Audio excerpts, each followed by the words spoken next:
अनुकूल और प्रतिकूल इसका भेद, ये भेद विज्ञान नहीं है ये, क्योंकि अनुकूल को ग्रहण करना और प्रतिकूल को छोड़ना ये भेद विज्ञान नहीं है एक्चुअल में। इसमें क्या भेद विज्ञान है? दोनों में ये पौद्गलिक ही है, उसमें तटस्थ भाव के साथ जो रहता है वो इंद्रिय के विजेता माना जाता है। इंद्रिय के अधीन होने वाला व्यक्ति एक क्षण के लिए भी उन इंद्रियों के विषय से वह दूर हटना नहीं चाहता, अपने लिए जो इष्ट है उसका संबंध, उसका आलम्बन लेता है, और अपने लिए जो प्रतिकूल है उसको वह छोड़ने का भाव रखता है, तभी वह आर्थ ध्यान की भूमिका में आता है। धर्म ध्यान में ये कुछ नहीं होना है? अनुकूल और प्रतिकूल का भाव ये धर्म ध्यान है क्या आर्थ ध्यान? हमें बता दो, यहीं पर डिसाइड हो जान दो, पहला एक हो जान दो क्या है अनुकूल और प्रतिकूल। ये अनुकूल का अर्थ इष्ट है, प्रतिकूल का अर्थ क्या है? अनिष्ट है। अब क्या करोगे? तो अनुकूल यदि इष्ट है तो मंगा लें फिर अपन। आज क्या बनाया है ताज़ा? अनुकूल है। कल जो बनाया था उससे भी अच्छी क्वालिटी का होना चाहिए। ये जो मांग है, ये जो डिमांड है, ये क्या है? ये है क्या करें? क्या है? धर्म ज्ञान की परिभाषा को आप निर्धारित करो ना। एक स्वरूप का निर्धारण हो जाएगा तो अपने आप ठीक उसका अपोजिट तत्व आएगा, क्योंकि ये दोनों प्रतिपक्षी है। पक्ष का जो अगेंस्ट होता है वो प्रतिपक्ष माना जाता है, अपोजिट।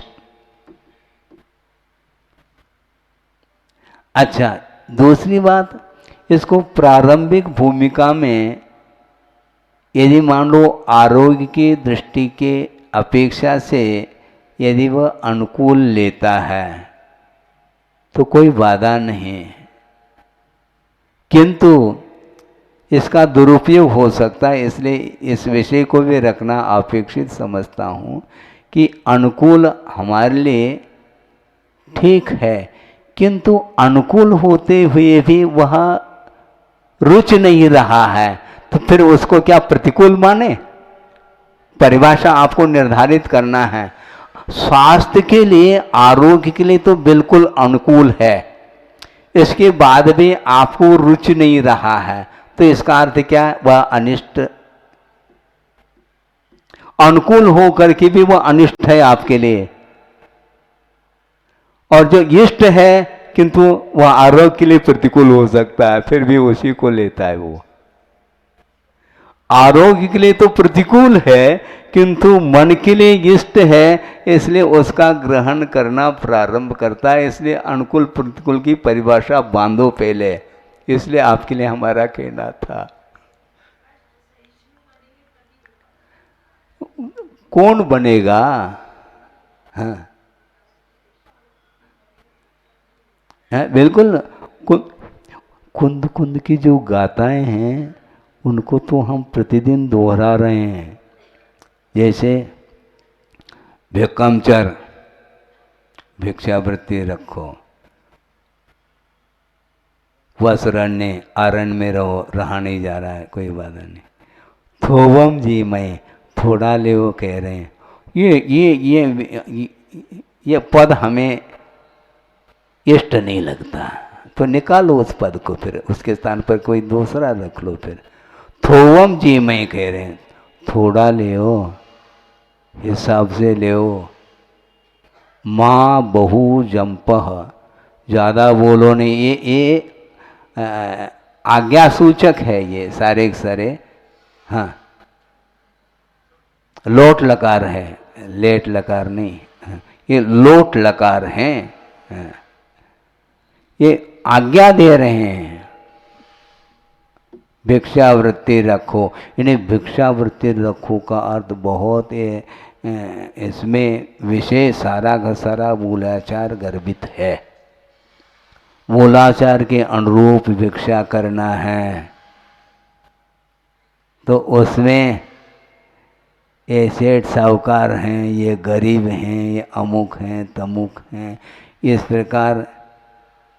अथवा एक बार जो है जहाँ पर हो करके आए हैं देट्टी मग्गो हैं, बार बार वही दृष्ट मार्ग अर्थात क्या, जहाँ पर देख लिया जिस मार्ग को उसको दिट्ठ मग्गो कहा आचार्यों ने, हैं।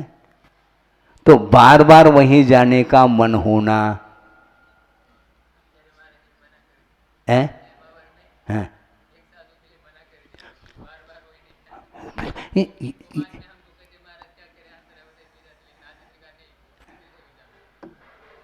ये बिल्कुल ठीक है। ये मन को समझाना हंसी खेल थोड़ी है। हाँ। यथालभ जैसा मिले उसमें हर्ष विषाद नहीं। अनुपात से मान लो पर्याप्त नहीं मिल रहा तो ना सही है जो है, क्योंकि भिक्कमचर कहा भिक्षावृत्ति रखना है तो इसमें कोई भी समझौता नहीं, कॉम्प्रोमाइज नहीं है वहां पर, जो है वो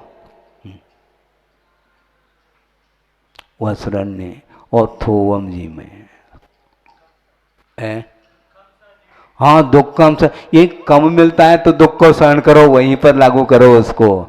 दुखम से अलग कोई दूसरी जगह जाने की आवश्यकता नहीं है, सारे सारे चरण एक ही साथ लग सकते हैं। हाँ भिक्षावृत्ति रखो, यदि अनुकूल नहीं मिलता है तो दुखम सह, दुख को सहन करो। हाँ। गम खाओ, यानी गम आता दुख होता, दुख को खाओ। भोजन मत खाओ ज़्यादा, गम खाओ, कम खाओ तो गम खाओ। अब ऑटोमेटिक कम मिल रहा है तो क्या कर सकते हैं, गम खाओ। दुख नहीं होना चाहिए, क्योंकि दुख यदि होगा तो निश्चित रूप से मूर्छा है। क्या नहीं, यहाँ तक मूलाचार में यहाँ तक आया है कि क्या तुमने किसी को ऋण दिया है क्या, जो तुम्हें मिल जाए, जितना दिया है वो ब्याज सहित तुम्हें मिल जाए, ऐसा कुछ भी नहीं है। तो जो मिलेगा उसको लिया, नहीं है तो वहीं रहते जहां पर अनुकूल मिल जाता। मन के अनुरूप जितना चाहे, जब चाहे, जैसा चाहे वो मिल सकता है, उसमें स्वाधीनता है, यानी किसी की पराधीनता नहीं है, अपने अनुरूप वो ले सकता है। तो वहाँ पर इधर क्यों आए फिर, यहाँ आ करके पुनः गाड़ी रिवर्स, ये ठीक नहीं है, ये कहा गया। इंद्रिय वशिता आत्मरुद्धानी समस्त विभाव आकांक्षा रहित शुद्ध चैतन्य भावनाया प्रतिबंधकम इष्ट संयोग अनिष्ट वियोग व्याधि विनाश भोग निदान कांक्षा रूपेण उद्रेक भाव प्रचुरम चतुर्विधम आर्त ध्यानम।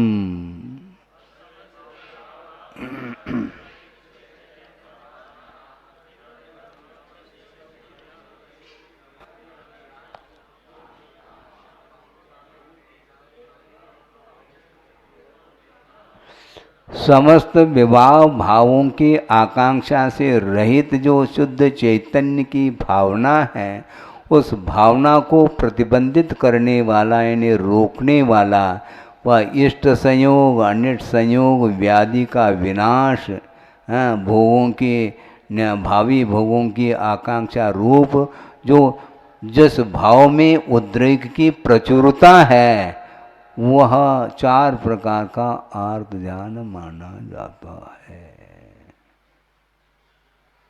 आप ग्रहण करो, इष्टानिष्ट की परिकल्पना किए बिना ग्रहण करो। ग्रहण करने का निषेध नहीं।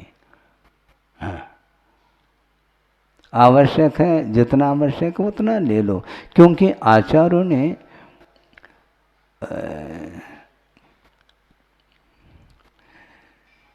इंद्रिय संयम के लिए कहा, और इंद्रिय संयम है क्या नहीं इसकी परीक्षा वहीं पर होगी जहां पर इसका ग्रहण होता है।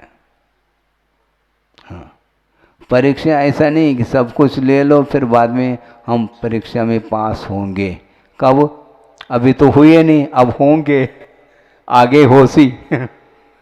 अबार कौन ऐसा कह रहा है, वो मन में इच्छा हो गई और तभी से सब कुछ ग्रहण कर लिया।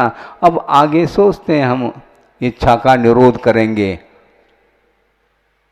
इस प्रकार के भी हमने सुना था कि आपको कैसा लगेगा, मान लो भोजन कर लिया, भोजन करने के बाद 2 घंटे के लिए भोजन का त्याग, इसको हम तप मानेंगे, त्याग मानेंगे?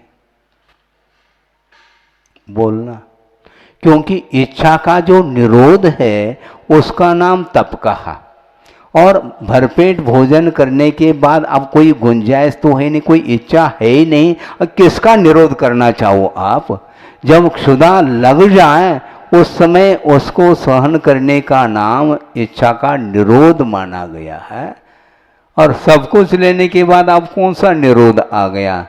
और मैं त्याग करता हूँ, त्याग क्या? एक ग्रास के लिए भी वहाँ पर गुंजाइश नहीं है। इसके बाद मैं 1 घंटे के लिए 2 घंटे के लिए त्याग करता है, क्या त्याग होता है? ऐसा भी कोई त्याग? तो ऐसी स्थिति में फिर आपके पास तप ही तप कहलाया, क्योंकि जब इच्छा हो गई उस समय ले लिया, फिर 2 घंटे के लिए इच्छा का निरोध। हम त्यागी वृत्ति की बात नहीं है तो हम दूसरों की बात नहीं करना चाहते हैं हम, हाँ, क्योंकि उनके यहाँ तो कोई तप है ही नहीं। यदि उनके यहाँ भी यदि कोई तप मानेंगे तो उनको सही में कह दो। फिर हमसे बाहर वालों की क्यों? ये बाहर थोड़ी कहला, आपके भीतर आ गए वो भी।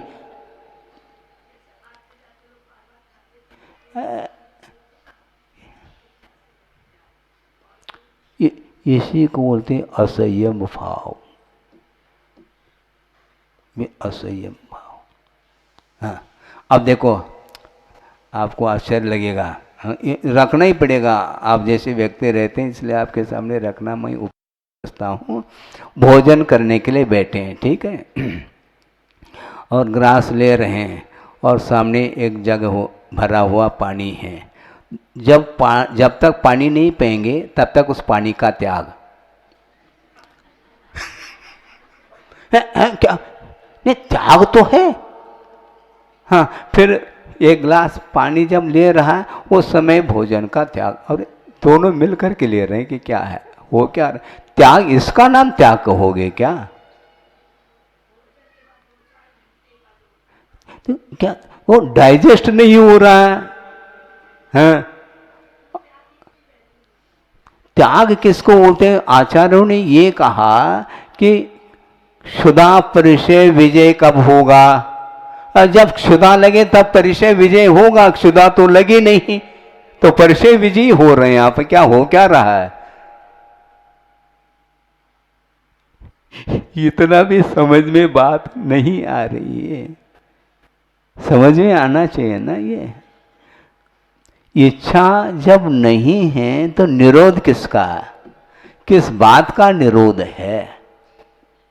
क्षुधा लगे तो उसको सहन करना, प्यास लगे तो उसको सहन करना, हाँ, ठंड लगे तो सहन करना, और ठंड निकल गई अब गर्मी आ गई, हाँ, 4 महीने के लिए हम शीत परिचय विजयी हो जाएंगे। अरे शीत तो मिलना ही नहीं तुम्हें, विजयी क्या होंगे?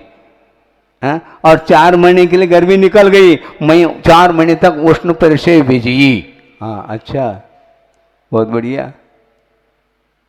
क्या करना चाहो? जिस समय जो परिस्थिति आती है उस समय उसको सहन करने का नाम परिचय विजय कहा है। अन्यथा कुछ केवल जो है ना, हम ज़्यादा नहीं कहना चाहेंगे। हाँ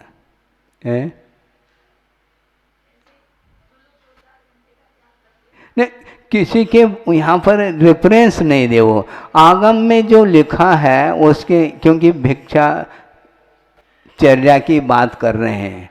हाँ, भिक्षावृत्ति का अर्थ क्या, पर जब कभी भिक्षा हम दे क्या करना चाहो बोलो। इसीलिए आचार्यों ने ये कहा कि आहार को परिग्रह नहीं कहा, आहार को परिग्रह नहीं कहा, किंतु उसको डिब्बे में बंद करके ले जाओगे तो वह परिग्रह के अंतर्गत आता है। हाँ, वहाँ पर ले लिया और अच्छा स्वादिष्ट लगने लगा तो हम इस, हाँ, इसमें बांध करके हमें दे दो। साथ में डिब्बा लेओगे तो फिर नहीं, इसलिए भांड का त्याग करो पहला। हाँ हाँ भांड का त्याग करो। कर पात्र, और कोई पात्र नहीं देंगे तुम्हें। कर में कितना आएगा, एक ग्रास आएगा, और उसको ले फिर दूसरे ग्रास के लिए फिर ऐसा करो सामने। हाँ, और पूरा हो गया तो ठीक है, खुला करो और निकलो वहाँ से। और वो बहुत सारा बना हुआ है। हाँ, बहुत सारा तो है वो। हाँ हाँ हाँ, इतना ही, इधर उधर नहीं देखना, उधर पात्र। उधर क्यों देखते हो, उधर को देखो कितना भर रहा है, कितना खाली है। इधर उधर नहीं देखो, देखो उधर को देखो, उधर तक पेट। इसलिए ऊन उदर, ऊनोदर, पूर्णोदर नहीं, ऊनोदर ये कहा है। इसलिए आगम में जो पद्धति बताई है उसके अनुरूप ही हमें चलना।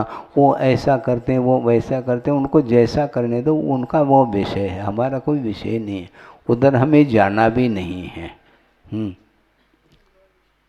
हैं?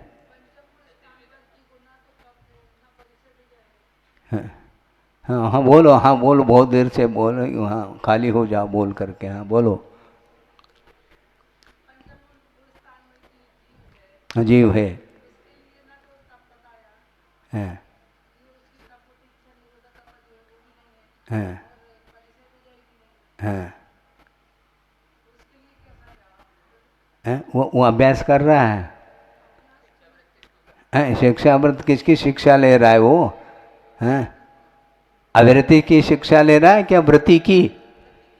व्रति की ले रहा है ना, तो व्रति की शिक्षा ले, तभी तो व्रति बन जाओ, आगे बढ़ जाओ, महाव्रति की ओर आगे बढ़ो। उसी कक्षा में बहुत हो गया, एक ही कक्षा में सालों हो गए। हाँ, हमारा वो तो उसका उत्कृष्ट काल बताया ना, एक पूर्व कोटि प्रमाण बताया कुछ कम। तो वहाँ तक जब वह पंचम स्थान रह सकता है तो अपने को क्या है, आराम से रहो, रह ही रहे, और क्या दिक्कत क्या है। यथा योग्य ही कर्मों की निर्जरा होगी, इसी का नाम संयमा संयम कहा। वो सौप्यमिक भाव है, और संयम भी है और असंयम भी, दोनों हैं उसके अंदर, मिली जुली सरकार चल रही है। न एकांत से असंयम है उसके पास, न एकांत से सकल संयम है, किंतु वह मिश्र भाव है, क्योंकि त्रस जीवों की विराधना से बचा हुआ है और स्थावर जीवों की विराधना से वह बच नहीं पाता, एक।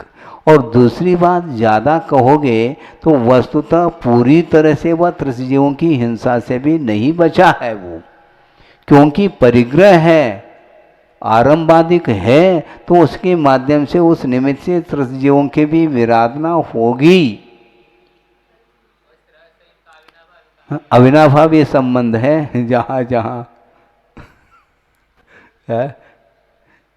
जहाँ जहाँ धूम रहे वहाँ वहाँ अग्नि है। जहाँ जहाँ पर अग्नि का अभाव है वहाँ धूम्र का अभाव है। उसी प्रकार जहाँ जहाँ पर वस्त्र है वहाँ पर क्या है, आएगा आसन, पक्की बात है। बहुत कठिन है ये, क्योंकि वह आरंभादिक भी कर रहा है। दूसरी प्रतिमाधारी पंचमूल स्नानवर्ती है तो, लेकिन वह कृषि भी कर सकता है, उद्योग आदि भी कर सकता है, करता है।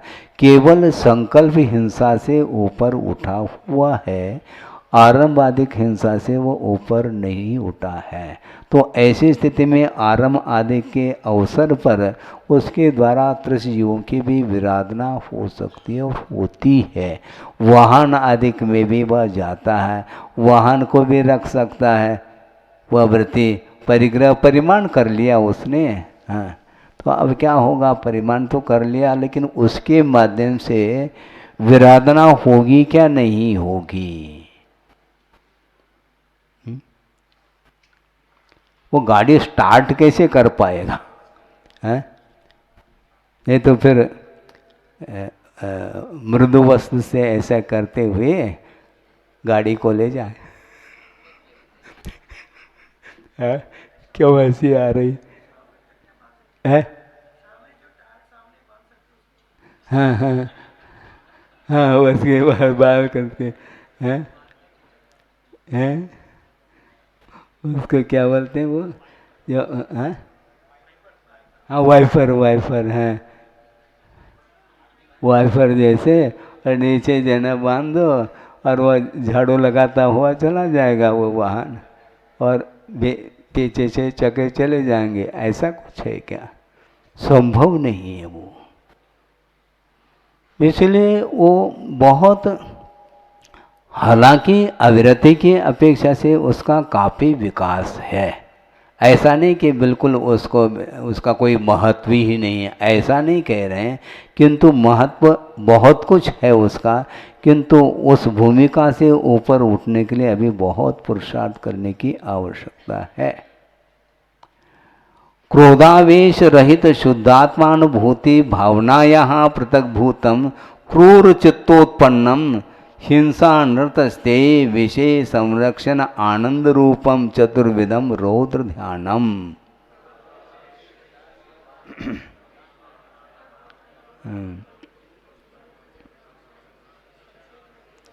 रौद्र ध्यान का स्वरूप ध्यान से सुनो।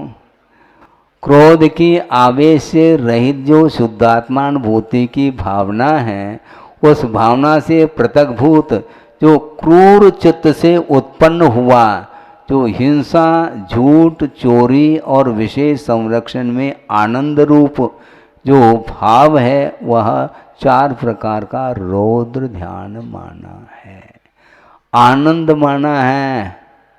हाँ, स्वरूपानंद नहीं आएगा। स्वरूप का आनंद आप चाहते हो, निश्चित रूप से रौद्र ध्यान की भूमिका से अपने को ऊपर उठना पड़ेगा। हिंसा में आनंद, और इधर अनुकंपा। इसीलिए ये कहना चाह रहे हैं आचार्य कि वस्तुतः रौद्र ध्यान के अवसर पर उसका सम्यक दर्शन किस रूप में रहता है। रौद्र ध्यान के अवसर पर वह सम्यक दर्शन का अभाव हुआ ऐसा तो हम नहीं कहेंगे, क्योंकि आगम ही नहीं कह रहा है। तो शुभोपयोग होते हुए भी, उसके पास सम्यक्त्व का सद्भाव होते हुए भी, उस समय रौद्र ध्यान के समय पर वह सम्यक दर्शन निष्क्रिय हो जाता है। क्योंकि श्रद्धान क्या किया है तुमने, ये हे है और ये उपादेय, इस प्रकार गाढ़ श्रद्धान हुआ है। फिर ऐसे स्थिति में विषय जब हे हैं तो उसमें आनंद का क्यों अनुभव करना चाहता है? उस समय विषय हे हैं उसके दृष्टि में, है? हे बुद्धि से स्वीकार कर रहा है, ऐसा बोलेंगे क्या? नहीं, वो जो ग्रहण कर रहा है महाराज, फिर वो उपादेय बुद्धि से थोड़ी कर रहा है। अरे बुद्धि तो छोड़ो, श्रद्धान का विषय अलग है, किंतु जिस समय वह ग्रहण कर रहा है और हे पदार्थों को ग्रहण करते समय उसको आनंद क्यों आ रहा है? जब हे का श्रद्धान हो गया तो हे पदार्थों में आनंद नहीं आना चाहिए। एक बात, यदि आनंद आ रहा है तो उसका नाम रौद्र ध्यान, इसको स्वीकार कर लेना चाहिए। हैं? कोई भी हो, सब चपेट में आ जाएंगे, क्योंकि असंयम की भूमिका में है।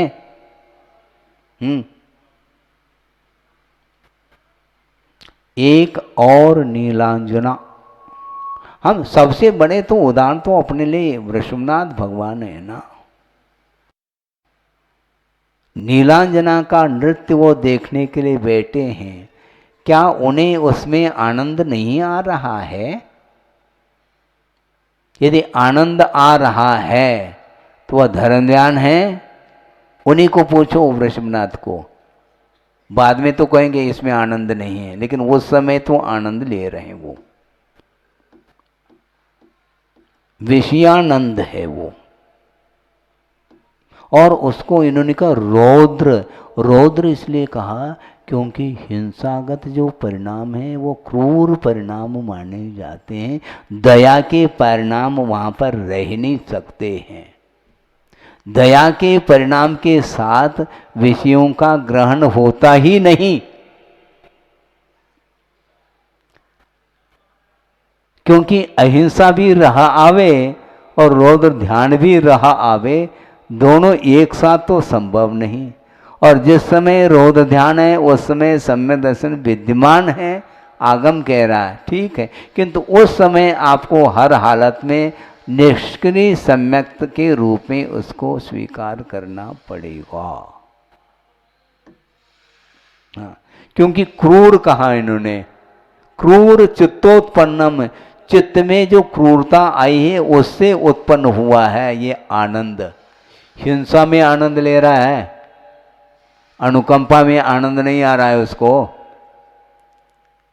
क्योंकि अनुकंपा में यदि आनंद आ जाए तो सम्यक दर्शन में विकास होगा। रौद्र ध्यान रूप जो परिणति है उस समय सम्यक क्रिया है। सम्यक का रहना अलग वस्तु, सम्यक क्रिया, सम्यक वर्धनी क्रिया।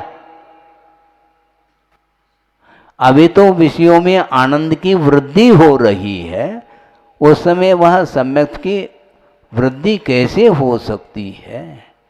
क्योंकि अनुकंपा, प्रशम, ये सारे सारे भाव जब सक्रिय हो जाते हैं उस समय रौद्र ध्यान का अभाव रहता है और धर्म ध्यान आ जाता है।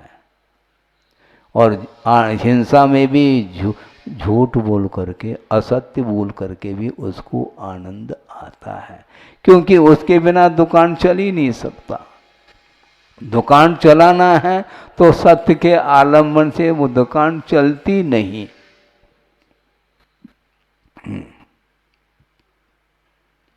और चोरी तो स्पष्ट ही है। और विषय संरक्षण, विषयों का संचय जो कर रहा है उसका संरक्षण भी, उसका उस संरक्षण में आनंद आ रहा है। तभी तो वो, क्योंकि नहीं तो आनंद लुट जाएगा कल के लिए हमारा।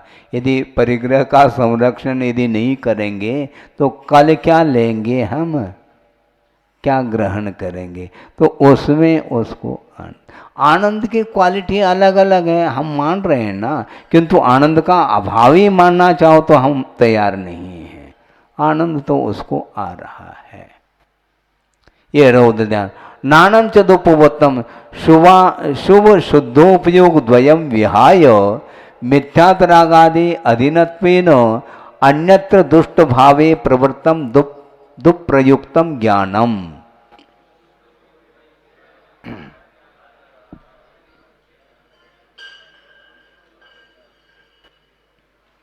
ज्ञान का दुरुपयोग कैसा होता है बता रहे हैं। शुभोपयोग और शुद्धोपयोग, इन दोनों से, इन दोनों को छोड़ करके मिथ्यात रागादि के अधीनता होने के कारण अन्यत्र अर्थात दुष्ट भाव में प्रयुक्त जो ज्ञान है वह पापप्रद ऐसा माना है। दुष्प्रयुक्तम ज्ञान, ज्ञान का उपयोग सही दिशा की ओर नहीं कर रहा है, इसलिए वह ज्ञान पापप्रद है ऐसा कहा। ज्ञान आ गया और साथ साथ युगपत अहंकार भी आने लगा, तो ज्ञान का दुरुपयोग है। ज्ञान का दुरुपयोग हमारा समझ में नहीं आता, यही समझना है हमें। सम्यक ज्ञान उत्पन्न होने के उपरांत उसको मद से रिक्त रखो और उसका सही दिशा में उपयोग करो, तो वह सम्यक ज्ञान माना जाएगा, नहीं तो वह दुष्प्रयुक्त, वह पाप को लाने वाला, मतलब ज्ञान के माध्यम से भी पाप का आश्रय हो रहा है। इसलिए गुरुदेव कहते हैं ज्ञान दुख का मूल है। सही कहा उन्होंने, गलत कहाँ कहा। मोहोदय जनित ममत्व आदि विकल्प जाल विवर्जित वर्जित स्वसंवित्ते ही विनाशकः।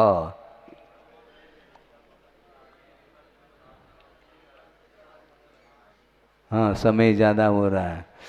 मोह के उदय से उत्पन्न ममत्वादि विकल्प जाल से रहित जो स्वसंवित्ति है उसको नष्ट करने वाला दर्शन मोह और चारित्र मोह होता है। ये भी पाप को लाने वाला। इति विभाव परिणाम प्रपंच। हाँ, ये वैभाविक परिणामों का जो प्रपंच अर्थात विस्तार है वह क्या है? पाप प्रदायको भवन्ति, पाप को वह देने वाला होता है। एवं इस प्रकार द्रव्य पापाश्रव कारणभूत पूर्व सूत्रोदित भाव पापाश्रवस्य विस्तर ज्ञातव्य इति अभिप्रायो। इस प्रकार द्रव्य पापाश्रव के लिए कारणभूत जो पूर्व सूत्र में कहा हुआ जो भाव पापाश्रव है उसका यहाँ पर विस्तार जान लेना चाहिए। बोधि समाधि परिणाम शुद्धि स्वात्मोपलब्धि शिव शोक शुद्धि चिंतामणिम चिंतित वस्तुदाने त्वावंदमानस्य ममास्तु देवी। परम पूजाचार्य गुरुवर श्री विद्यासागर जी मुनि महाराज की। किंच पुण्य पापद्वयं पूर्वं व्याख्यातं तेन एव पूर्यते पुण्य पाप आश्रव व्याख्यानम किमर्थम इति प्रश्ने परिहारम आह।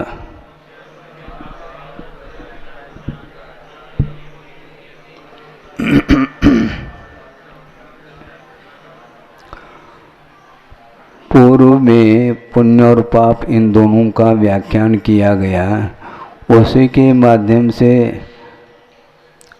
पुण्याश्रव और पापाश्रव का भी व्याख्यान हो जाएगा, उसके माध्यम से पूर्ति हो जाएगी। पुनः पुण्य आश्रव और पापाश्रव का व्याख्यान आप क्यों कर रहे हैं? पुण्य और पाप पदार्थ का व्याख्यान हो जाता है, उसके माध्यम से ही पुण्याश्रव और पापाश्रव का भी व्याख्यान हो जाएगा। पृथक रूप से इसका कथन करने का क्या प्रयोजन क्या है? इस प्रकार किसी ने प्रश्न किया है, उसका परिहार अर्थात समाधान दे रहे हैं। जल प्रवेश द्वारेण जलम इव पुण्य पापद्वयम् आश्रवति आगच्छति इति अनेन आश्रव।